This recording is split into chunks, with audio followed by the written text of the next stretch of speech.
आज बहुत ज़बरदस्त वीडियो है एक बहुत बड़ी ट्रिक के साथ। साथियों मैं आप लोगों को एक बात बताना चाहता हूं और ये इतनी खतरनाक है कि समास, आप सभी को पता है कि जो समास है ये समास 6 होते हैं, तो 6 लाइन में ख़त्म करेंगे आज इसको इतनी बढ़िया ट्रिक है साथियों। देखो समास जो है मिलकर के बना है सम प्लस आस से। किससे मिलकर बना? सम प्लस आस।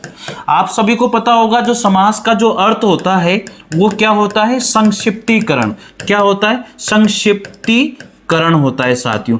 कहीं पर भी आप सबको पता है कि करण अगर यहां पर प्रत्यय लग रहा है तो पीछे बड़ी की मात्रा आती है, ये सबको पता होना चाहिए। अब देखते हैं यहां पर जो समास है उसके 6 भेद होते हैं। सबसे नंबर 1 जो समास होता है वो अव्ययभाव समास होता है। सबको पता है कौन सा समास होता है? अव्ययभाव समास होता है। अव्ययभाव समास में क्या होता है भैया? इसमें अव्यय होता है। क्या होता है? इसमें अव्यय होता है। अव्यय मतलब क्या होता है? उपसर्ग होता है। बस इतनी सी बात याद रखनी है आप लोगों को। जैसे एक उदाहरण हम लोग यहां पर देखते हैं, आ जन्म। देखो यहां पर उपसर्ग है, इसका मतलब ये अव्ययभाव समास है। साथियों एक बात और याद रखना, इसके अंदर एक ट्रिक और बता देता हूं। अगर शब्द की आवर्ती अगर होती है तो वहां पर भी अव्ययभाव समास होता है। कैसे? जैसे हाथों हाथ, तो यहां पर देखो एक ही शब्द की आवर्ती हो रही नहीं हो रही है, इसका मतलब यहां पर भी कौन सा समास हुआ? अव्ययभाव समास हुआ। यहां तक कोई दिक्कत नहीं होनी चाहिए। दूसरे समास की बात करते हैं, कर्मधारय समास। जो कर्मधारय समास है आप सबको पता होना चाहिए कि कर्मधारय समास और यहां पर द्विगु समास दोनों ही तत्पुरुष समास के बेटे हैं, ये मान लो। तो जो कर्मधारय समास है, अगर समास विग्रह करते समय वहां पर है जो या फिर रूपी या फिर के समान, अगर इनमें से कोई भी शब्द सटीक बैठता है तीनों में से एक, तो वहां पर हमेशा कर्मधारय समास होता है। कर्मधारय समास का जो पहला पद होता है वो क्या होता है? उपमेय या उपमान, इनमें से हो सकता है साथियों। याद रखना जो पहला पद होता है वो उपमेय या उपमान होता है साथियों। वैसे तो उपमान ही होता है, इस बात का आप लोग ध्यान रखिए। दूसरा पद उपमेय होता है। जो उपमेय होता है उसे हम लोग, आप सबको पता है, विशेष से भी कहते हैं, और उपमान को जो है साथियों यहां पर उद्देश्य से भी कहा जाता है, यानी कि विशेषण भी यहां पर कहा जाता है। क्या कहा जाता है? विशेषण भी यहां पर हम लोग कहते हैं साथियों। ये सबको पता होना चाहिए। तो ये 2 समास हम लोगों ने सीख लिए हैं। अब आगे देखते हैं, अगले समास की ओर हम लोग आगे बढ़ते हैं। तो अगला जो समास आता है साथियों, ये जबरदस्त बात है भाई। अगले समास की ओर हम लोग आगे बढ़ते हैं। तो अगला जो समास है वो है तीसरे नंबर पर द्विगु समास। कौन सा समास है? तीसरे नंबर पर द्विगु समास है। ठीक है। अब द्विगु समास में क्या होता है आप सबको पता है कि इसमें लगा हुआ है आगे द्वि, इसका मतलब है नंबर। यहां पर जो पहला पद होगा, इस समास का जो पहला पद होगा वो नंबर में होगा, अर्थात इसका पहला पद क्या होगा? संख्यावाची होता है।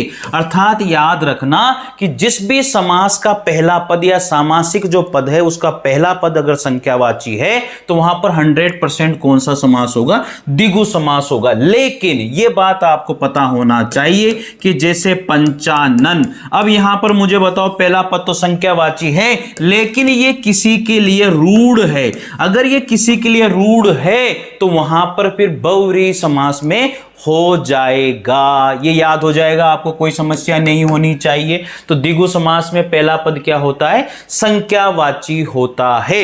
अब इसका समास विग्रह अगर कहीं पर भी आ जाता है तो समास विग्रह के अंत में समाहार या फिर समूह शब्द का प्रयोग हम लोग देखते हैं तो वहां पर द्विगु समास होता है। तो मेरे हिसाब से यह बात भी आप लोगों को समझ में आ गई होगी। आगे बात करते हैं, यहां पर 4th नंबर का जो समास आता है वो तत्पुरुष समास आता है। कौन सा समास आता है?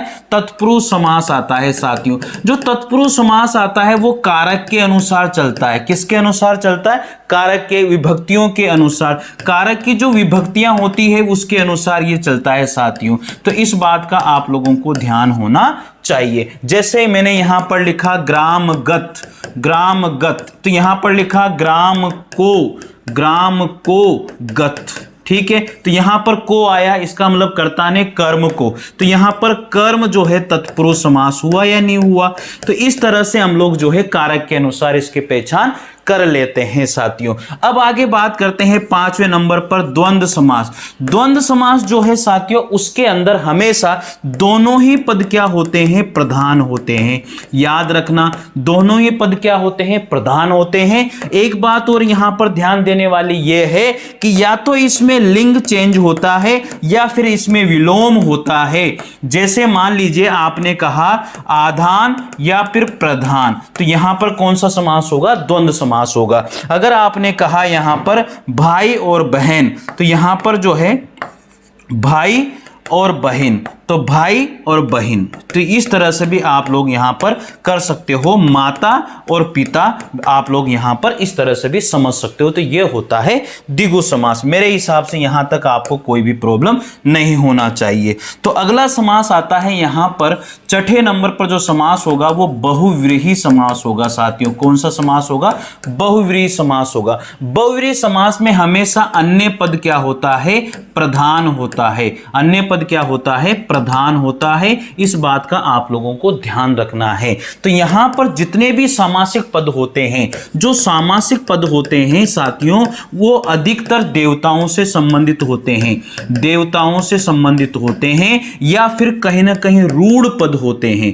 रूढ़ पद होते हैं। तो निश्चित रूप से वहां पर कौन सा समास होता है, बहुव्रीहि समास होता है। अन्य अर्थ निकलना चाहिए। जैसे आपने कहा दशानन, तो साथियों आप सभी कहोगे 10 है आनंद जिसके, इसका मतलब आप समझ गए होंगे, अर्थात मेरे कहने पर दशानन आपने क्या कहा कि सर वो तो रावण होता है, यानी कि तीसरा अर्थ आप लोग बता रहे हो। तो इस तरह से साथियों ट्रिक के माध्यम से आप लोग समझ सकते हो। तो एक एक समास को मैं वापिस से बताता हूं। जो अव्ययभाव समास है, जो अव्ययभाव समास है साथियों, पद के आधार पर प्रधानता क्या होती है, प्रधानता इसकी क्या होती है, यह भी सोच लीजिए। अव्ययभाव समास का क्या होता है, पहला पद प्रधान होता है। कौन सा पद प्रधान होता है, पहला पद प्रधान होता है। दूसरा जो समास होता है वो कर्मधारय समास होता है, और कर्मधारय समास में दूसरा पद प्रधान होता है, दूसरा पद प्रधान होता है। याद रखना, यहां से भी एक क्वेश्चन बनता है।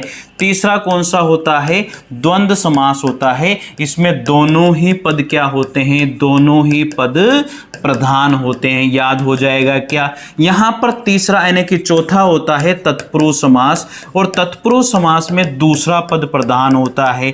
याद रखना, दूसरा पद क्या होता है, प्रधान होता है साथियों। इसके बाद में पांचवा समास यहां पर आता है द्विगु समास, और द्विगु समास में भी कौन सा पद प्रधान होता है, दूसरा ही पद क्या होता है, प्रधान होता है। इसके बाद में साथियों यहां पर 6ठे नंबर पर आता है बहुव्रीहि समास, और बहुव्रीहि समास में जो पद प्रधान होता है वो अन्य पद प्रधान होता है, अन्य पद प्रधान होता है। सभी इसका स्क्रीनशॉट ले लेना। तो यही होते हैं समास, ठीक है, याद हो गया होगा मेरे हिसाब से। तो मित्रों कैसा लगा आप लोगों को ये समास वाला आज का छोटा सा वीडियो। कल बात करेंगे अगले टॉपिक पर। तब तक के लिए जय हिंद, जय भारत, थैंक यू।